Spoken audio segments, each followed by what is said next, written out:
This story is titled, "Family Didn't Invite Me to Christmas Because It's No Place for Losers," my brother said. I clammily agreed and stopped funding his children and wife. Now he's going crazy. Hi everyone. Before we dive in, a quick favor.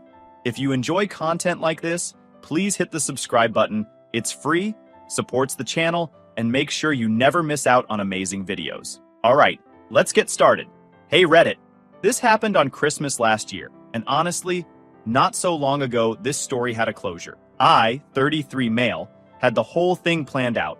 Gifts wrapped, playlist ready, all that festive crap. I was actually excited for once because I thought, hey, maybe this year won't be a disaster. I pulled up to my brother's house around noon. Now I see why Christmas was hosted at his house. My car packed with gifts I spent weeks picking out. I got stuff for Mom, Dad, Brad, my brother, his wife Emma, and their kids. I even went overboard with extra presents for the kids because, they're just kids. They shouldn't have to deal with adult drama. Turns out, I wasted my time. I knocked on the door, juggling 2 big-ass gift bags, and waited. Emma opened it, but instead of the usual warm, "Hey, come in!" she gave me this weird, uncomfortable look. Before I could even say, "Merry Christmas," Brad pushed past her, leaning on the doorframe with this smug grin. "You're not welcome here, Luke," he said. I blinked, thinking I misheard him. "What? You heard me," he said, folding his arms. "This isn't a place for selfish people who only think about themselves. You're such a loser." Now I'm standing there, freezing my ass off, with gift bags cutting into my hands. And this is what I get? I looked at my mom for backup, but she just avoided eye contact. Dad was in the background, pretending to mess with something on the kitchen counter like he didn't know what was going on. I should have seen that as a red flag, but I was too stunned. "What the hell are you talking about?" I finally asked Brad. "You're too busy with your new apartment and living your little life to care about the rest of us," he said.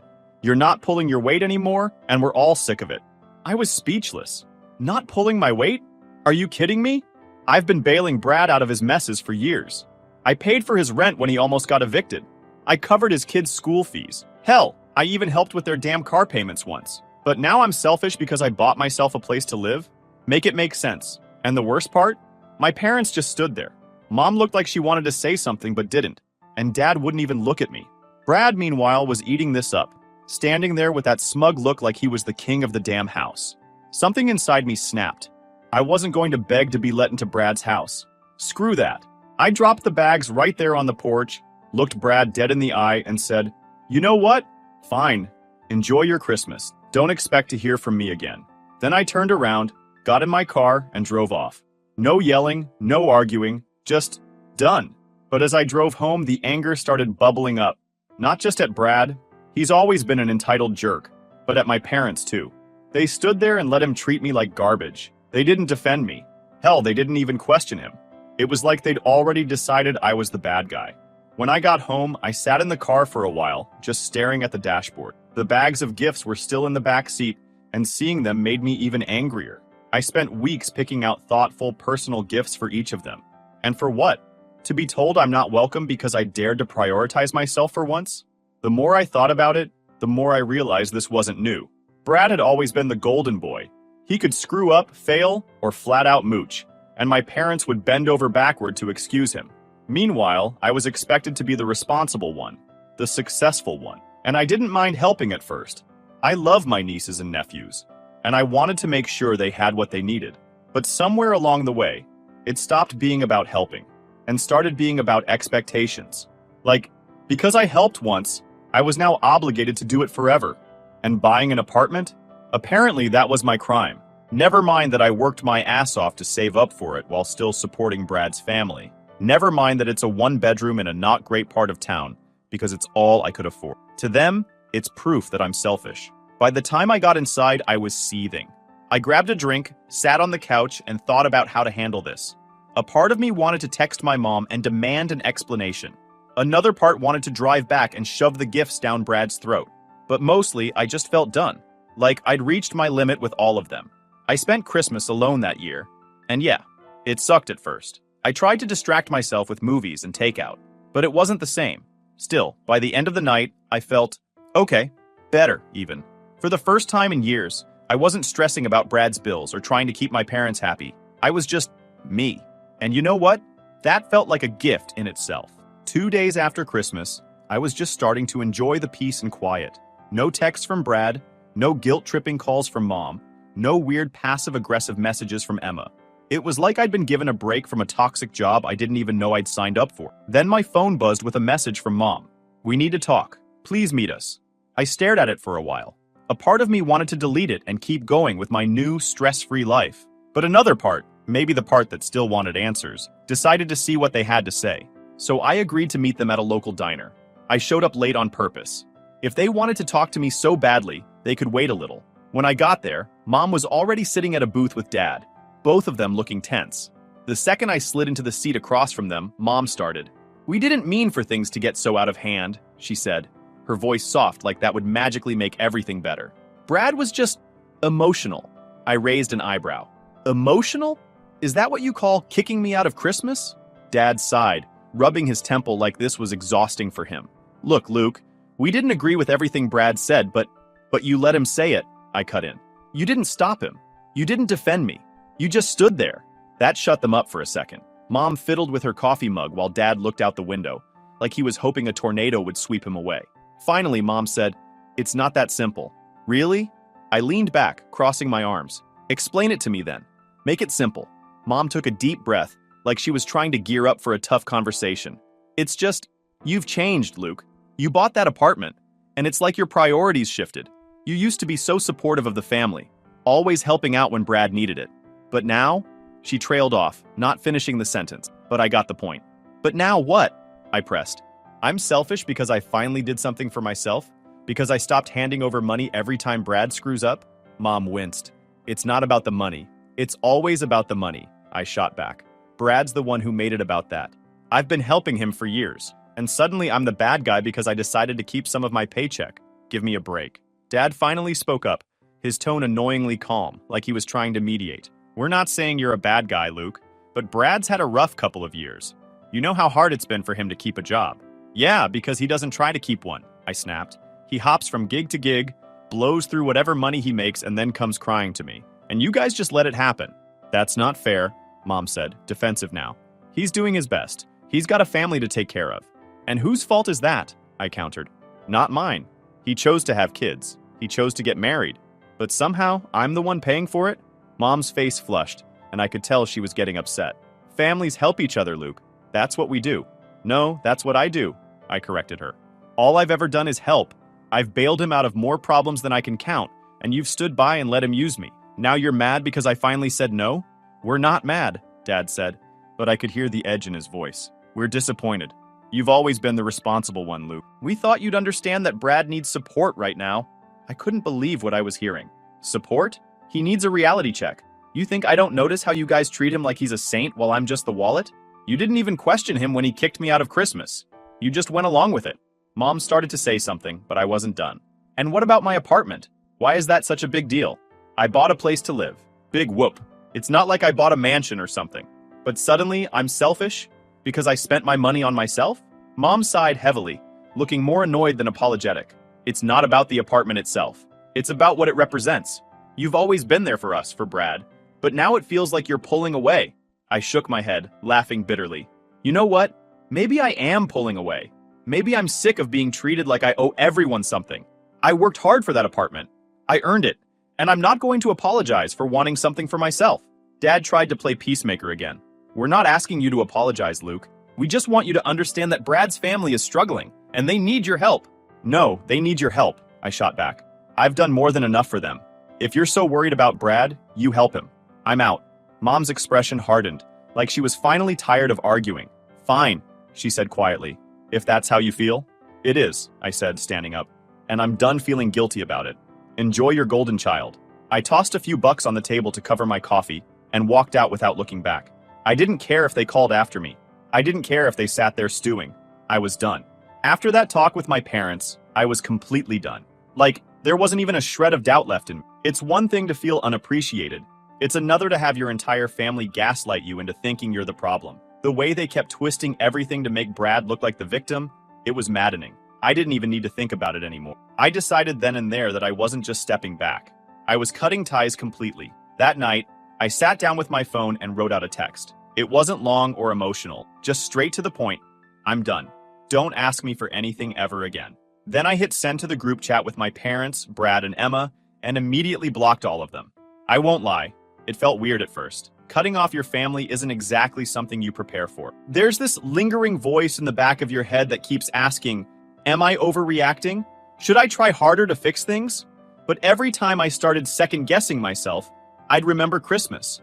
I'd think about Brad, standing there with that smug look, my parents just silently agreeing with him, and all the crap they said during that diner talk. That shut the doubts up real quick. The first couple of days were quiet, which I was grateful for. No calls, no texts, no drama.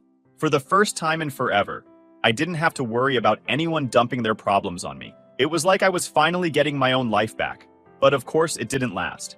About a week later, I started hearing from mutual friends. Apparently, my parents were telling people I'd abandoned the family. They made it sound like I'd turned my back on them for no reason, like I was some heartless jerk who'd decided I was too good for them. Brad, of course, was leading the charge, playing the victim like he was auditioning for an Oscar. Can you believe Luke just walked away from his family, they'd say, after everything we've been through together? It's like he doesn't even care about us. Hearing that pissed me off, but it didn't surprise me. Brad's always been great at spinning stories to make himself look like the hero, or, in this case, the poor, misunderstood brother. What did surprise me was how quickly some people bought into it. A couple of friends reached out, basically asking what the hell was going on. Hey man, one of them, Jared, texted me. Your parents said you're not talking to them anymore? Something about you being upset over Christmas? What's up with that? I thought about ignoring it, but I figured I might as well set the record straight for the people who actually cared enough to ask. I called Jared back and explained the whole thing. Not just Christmas, but the years of being used, the constant guilt trips, the way my family always put Brad on a pedestal while treating me like an ATM. Dude, Jared said when I finished, that's messed up. I had no idea it was like that. Yeah, well, I said, trying to play it off. I guess I just finally hit my limit. Can't blame you, he said. If I were in your shoes, I'd probably do the same thing. That conversation made me feel a little better. Like maybe I wasn't the crazy one after all. But for every Jared, there were at least 2 other people who bought into my parents' sob story. I started seeing vague, passive-aggressive messages on Facebook from some of my extended family members. Stuff like, family should always come first, no matter what. Some people need to remember that. It was so obvious who they were talking about that it almost made me laugh. I thought about responding, maybe calling them out for not knowing the full story, but then I realized I didn't owe them anything. Let them believe whatever they wanted. At the end of the day, I wasn't going to waste my energy defending myself to people who never cared enough to ask for my side. Still, the whole thing got me thinking about how easy it had been for my family to turn on me. It wasn't like I'd been a bad son or a bad brother. If anything, I'd gone above and beyond for them. And yet, the second I decided to treat myself with the bare minimum, I was suddenly the villain.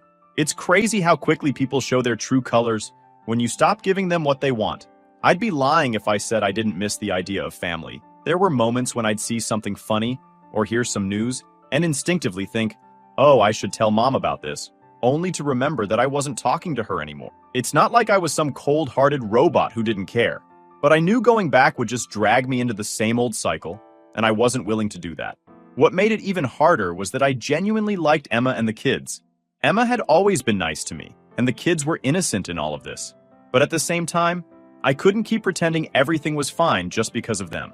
If Brad and my parents weren't willing to treat me with basic respect, there wasn't much point in sticking around. After a while, the noise started dying down. The Facebook messages stopped. The mutual friends stopped bringing it up, and I stopped hearing about what my family was saying behind my back. It was like they'd finally accepted that I wasn't coming back, which was a relief. A couple of weeks went by, and honestly, I thought I'd heard the last of my family drama. Cutting ties with them brought me the peace I desperately needed.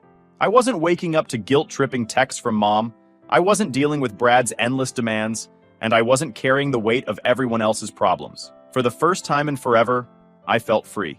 Then, one random Tuesday afternoon, I got a call from a number I didn't recognize. Normally, I'd just let it go to voicemail, but something told me to pick up. Hello? I said. Is this Luke? A serious voice on the other end asked. Yeah. Who's this? This is Brian, he said. I'm a lawyer representing Emma. Do you have a moment to discuss some legal matters involving your family? At first, I thought it was some kind of scam. Why would Emma need a lawyer, and what the hell did it have to do with me? Yeah, sure, I said cautiously. What's going on? There was a brief pause before he dropped it. Emma has reason to believe that Brad has been engaging in illegal activities, and your financial transactions with him might be relevant to an ongoing investigation. I froze. Wait, what? What investigation? I haven't talked to Brad in weeks. I understand, Brian said, his tone calm and professional. But Emma recently discovered some alarming information. It appears that Brad has been using money from family members, including you, to fund illegal purchases and activities. We're still piecing everything together, but I thought you should know. My stomach dropped. Illegal activities? Like what? Brian hesitated for a moment before answering. We believe Brad has been purchasing stolen goods and reselling them. Electronics, car parts, that sort of thing. There's also evidence that he may have used the funds for some questionable online transaction. I couldn't believe what I was hearing. I mean, Brad was always a mess financially, but this was a whole new level. Are you telling me I'm connected to this? I asked, feeling my chest tighten. Well, we've found records of several large transfers from your account to Brad's over the years, Brian explained. If investigators come across this, they may have questions about whether you were aware of how that money was being used. I wasn't, I said, probably louder than I meant to. I thought I was helping him with bills, rent, stuff for the kids. I had no idea he was doing anything illegal. Brian seemed unfazed by my outburst. That's why I'm reaching out. Emma wanted to make sure you were informed, in case this becomes a larger legal issue. She's already provided us with evidence, including Brad's financial records, text messages, and some receipts. It's clear she had no knowledge of this either. Does she think I'm involved? I asked, my voice tight. No, Brian said quickly. Emma doesn't believe you had anything to do with this. She knows you were trying to help, but she thought you deserved to know what's going on, especially since your name might come up during the investigation. For a moment, I couldn't even process it. I just sat there, staring at my computer screen while my mind raced. Stolen goods, online scams, and Brad had been using my money to fund it? I finally managed to ask, what happens now? Am I in trouble? Brian's tone was reassuring. At this point, you're not under investigation, but if you're contacted by law enforcement, I recommend being transparent about your interactions with Brad. We're working with Emma to protect her and the children, and we're confident that your role was purely supportive. You weren't complicit in any of this. Great, I muttered sarcastically. So I've been played, and I might get dragged into his mess. Awesome. Brian didn't say much to that, just told me he'd keep me updated if anything new came up. After we hung up, I sat there in silence for a while, trying to wrap my head around everything. I thought back to all the times Brad had come to me for help, the emergencies he needed money for, the rent he couldn't pay, the daycare fees, the utility bills. Was any of it even real? Or had he just been stringing me along the whole time? And Emma. God, I felt bad for her. She'd always been so quiet, so willing to go along with whatever Brad wanted. I couldn't imagine what it must have been like for her to find out her husband was doing this crap behind her back. And the kids? They didn't deserve any of this. The more I thought about it, the angrier I got. Not just at Brad, but at myself too. I'd let him take advantage of me for years, because I didn't want to rock the boat. I kept telling myself I was helping the family, that it was the right thing to do, but all I'd done was enable him. That night, I couldn't sleep. I kept imagining worst-case scenarios. What if the cops showed up at my door? What if Brad somehow dragged me into this, even though I had nothing to do with it? The next morning, I woke up with a splitting headache and a sense of resolve. I wasn't going to let Brad screw me over any more than he already had. I called Brian back and asked him to send me copies of whatever evidence Emma had. If I was going to be tied to this mess, I wanted to know exactly what I was dealing with. When the documents arrived, I was furious all over again. There it was, in black and white. Bank statements, screenshots of shady transactions, even receipts for stolen items. And then there were my transfers, right there alongside them, making it look like I'd been funding his little side hustle. I called Brian again. I want to make this clear, I said, trying to keep my voice steady. I had no idea he was doing this. I thought I was helping him with bills and groceries. If anyone comes asking, that's the truth. Brian assured me he understood, but it didn't do much to calm my nerves. I spent the rest of the day pacing around my apartment, alternating between anger and panic. I couldn't believe it had come to this. Brad had always been a screw-up, but this was next level. And the worst part, he probably didn't even feel bad about it. I decided right then that if anyone came knocking, I wouldn't protect him. Not anymore. He made his bed, and now he could lie in it. It didn't take long for Brad to make his next move, because of course, he couldn't just let things go.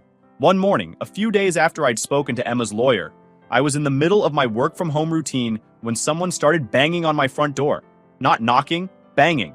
I already had a pretty good guess who it was. Sure enough, when I opened the door, there was Brad, looking like absolute hell. He pushed past me into the apartment before I could even say anything. "Brad, what the hell are you doing?" I asked, slamming the door shut behind him. "We need to talk," he said, pacing like a caged animal. "No, we don't," I said. "Whatever mess you're in, I'm not part of it anymore." He stopped pacing and turned to me, his face a mix of anger and desperation. "Emma's leaving me," he said, like it was somehow my fault. "Yeah, I know," I said, crossing my arms. "And good for her." That hit a nerve.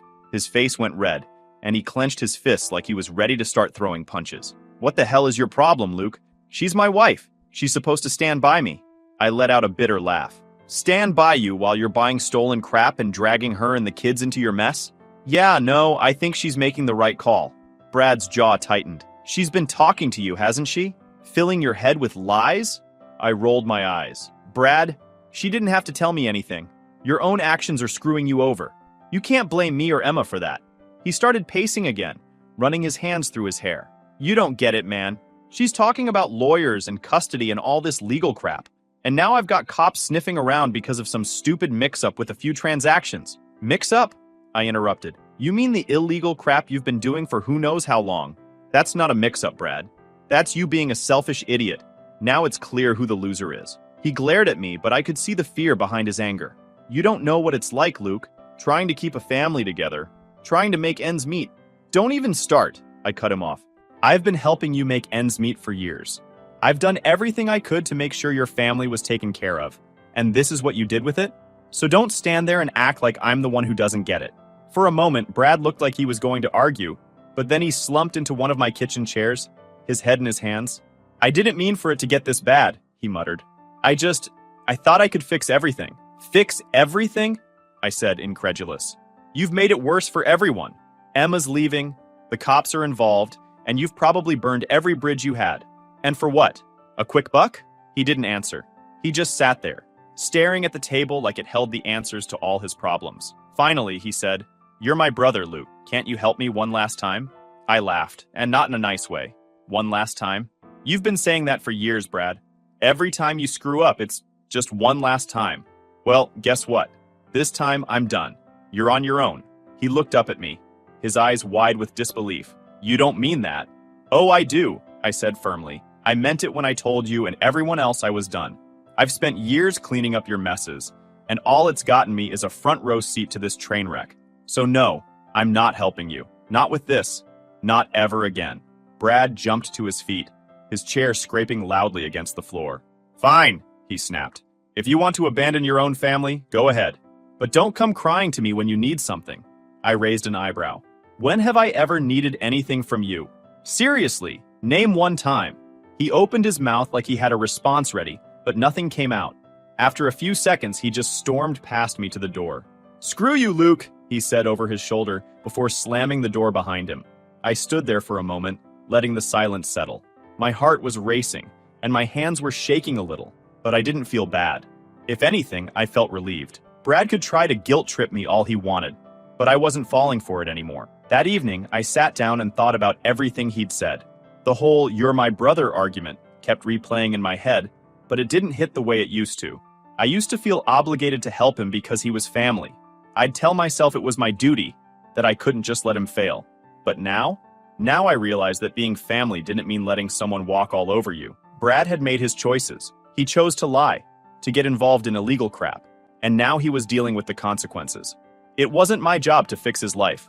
It never was. The next day, I got a text from Emma. "Did Brad come by? He's been acting erratic, and I'm worried about what he might do." I told her about the visit, sparing her the more colorful details, and reassured her that I wasn't letting him drag me back into his mess.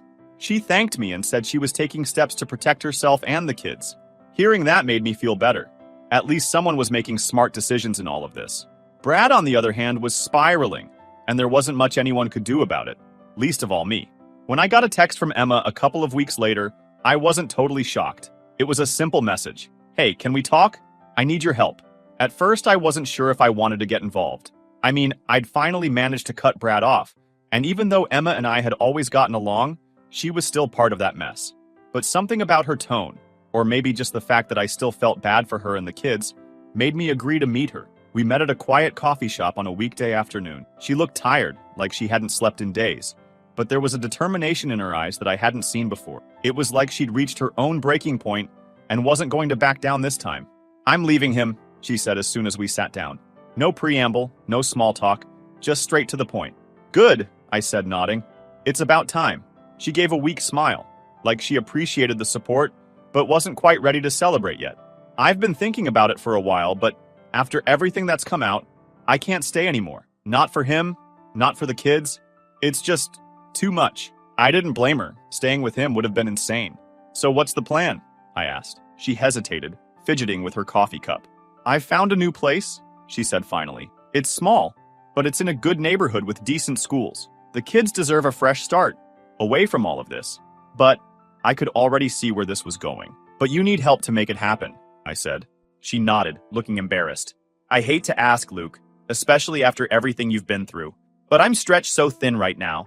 Between lawyers, moving expenses, and making sure the kids are okay, I don't have a lot of options." I leaned back in my chair, letting out a long breath. Part of me wanted to say no. I mean, wasn't this exactly what I'd been trying to avoid? Being dragged back into their drama? But then I thought about her kids. They didn't ask for any of this. They didn't deserve to grow up in a household where their dad was constantly screwing up, and their mom was stuck cleaning up the mess. "All right," I said finally. "I'll help. But just this once, and only for you and the kids. Brad's on his own." Emma's eyes filled with tears, and she reached across the table to squeeze my hand. "Thank you, Luke. You don't know what this means to me." We spent the next hour going over the details. She needed money for a deposit on the new place and some basic necessities to get started. I transferred her the money that night, and for the first time in a long time, it didn't feel like I was being used. This wasn't Brad guilting me into fixing his problems, or my parents trying to make me feel like I owed them something. This was about helping someone who genuinely needed it, and who was doing the right thing for her kids. A few days later, Emma sent me a text. "We're leaving today. Thank you for everything." We talked for a little while, mostly about her plans and how the kids were adjusting. She mentioned that she was looking for a better job and was working with her lawyer to finalize the separation.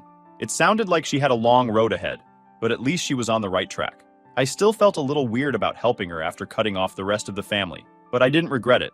Emma wasn't the problem, and neither were the kids. They were just collateral damage in Brad's never-ending cycle of chaos. It didn't happen overnight, but eventually Brad's actions caught up with him. I found out through Emma. She'd been keeping me updated here and there, mostly because of the kids. Apparently, the investigation into Brad's stolen goods operation had gained serious traction. By the time the police had everything pieced together, they were charging him with multiple counts of possession and distribution of stolen property. Honestly, I wasn't surprised. Brad had been pushing his luck for years, and it was only a matter of time before the house of cards came tumbling down. What did surprise me, though, was the fact that my name came up during the investigation. Not because I was involved, but because of all the money I'd given him over the year. I got a call from a detective one afternoon, asking if I'd be willing to come down to the station for a statement. Even though I knew I'd done nothing wrong, my stomach was in knots. I couldn't shake the fear that somehow Brad's mess would drag me down with him.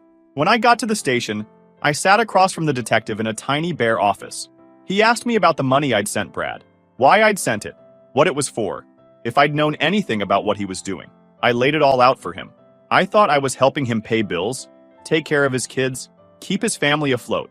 I had no idea he was using that money for illegal crap. If I'd known, I would have cut him off years ago. The detective nodded, taking notes. He didn't seem skeptical, which was a relief. Then he slid a stack of papers across the table. Bank statements, transfers, receipts, all the evidence they'd gathered. "From what we can see, your story checks out," he said. "The funds you sent match the timeline of when Brad was claiming financial hardship. We also have records of him falsifying documents to make it look like he needed money for things like rent or daycare. It wasn't just that Brad had used me, it was that he'd gone out of his way to manipulate me." "So I'm in the clear?" I asked, still nervous. "You're not under investigation," the detective confirmed. "It's clear you were another victim of his schemes. We may need you to testify if this goes to trial, but you're not liable for anything." Hearing that was like a weight lifting off my shoulders. I wasn't going to be dragged down by Brad's mess after all. A couple of weeks later, the news broke that Brad had been arrested. Emma texted me when it happened. They finally got him. He's being held without bail. It was almost surreal. For years, Brad had been skating by, avoiding consequences, using everyone around him to clean up his messes. But now he was sitting in a jail cell, and there was no one left to bail him out. Well, almost no one.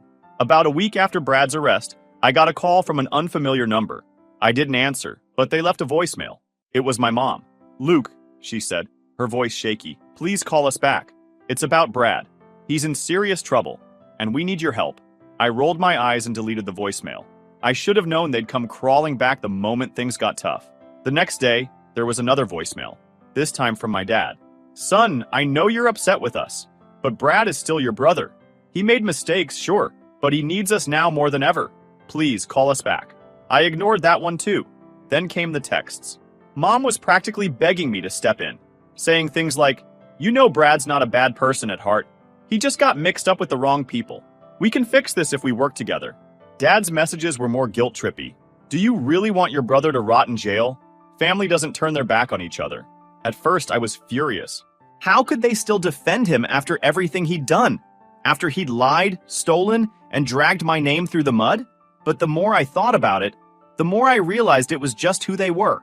They'd always coddled Brad, always made excuses for him, always put his needs above everyone else's. This was just another chapter in the same sad story. So I sent one final text to the group chat they'd started bombarding me with. "I'm not helping Brad. He made his choices, and now he's facing the consequences. Don't contact me about this again." I didn't get a response. A few months later, Brad's case went to trial. I didn't follow it too closely, but Emma kept me updated. Apparently, he tried to plead ignorance, claiming he didn't know the goods were stolen. But the prosecution had mountains of evidence against him.